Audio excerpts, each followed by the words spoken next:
আসসালামু আলাইকুম। আপনারা জানেন আমার এখন এই সিজনে ডেনিস পাম্পটার এখন সিজন বেশি। জেট পাম্প থেকে ডেনিস পাম্প, যেটাকে অনেকে ক্যাপসুল পাম্প বলে, ডেনিস পাম্প বলে অথবা মাঠ পাম্প বলে।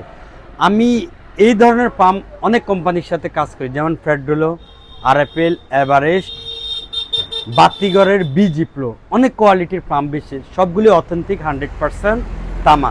এখন আমার কাছে অলরেডি ইন হাউস, মানে আমার স্টকে যেটা আছে, যেটা আমি এখন ডেলিভারি দিব, আমার কাছে আরএফএল আছে, এভারেস্ট আছে, নাও অ্যাভেলেবেল অলরেডি ইন হাউস। তো আমি আপনাদেরকে ইন হাউস ভিডিওর মাধ্যমে যেটা বলতে চাচ্ছি, এখন যে সিজনটা বৃষ্টি বাদল কনস্ট্রাকশন থেকে শুরু করা, যাদের বিভিন্ন খামারিদের এখন এই প্রোডাক্টটা অ্যাভেলেবেল।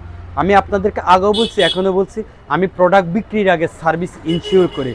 প্রোডাক্ট বিক্রির আগে এই প্রোডাক্টটা কি অ্যালুমিনিয়াম না তামা, ওইটা 100% সিকিউরিটি অনুযায়ী আমি মেমোতে উল্লেখ করে থাকি। অবশ্যই আপনারা ডেনিস পাম্পের জন্য কোথায় আসবেন, আমাকে ফোন দিতে পারেন। আমার already oxygen hardware in house, আপনারা দেখে শুনে তামার নিশ্চয়তা নিয়ে আমার থেকে প্রোডাক্ট নিতে পারেন। ভালো থাকবেন। আসসালামু আলাইকুম।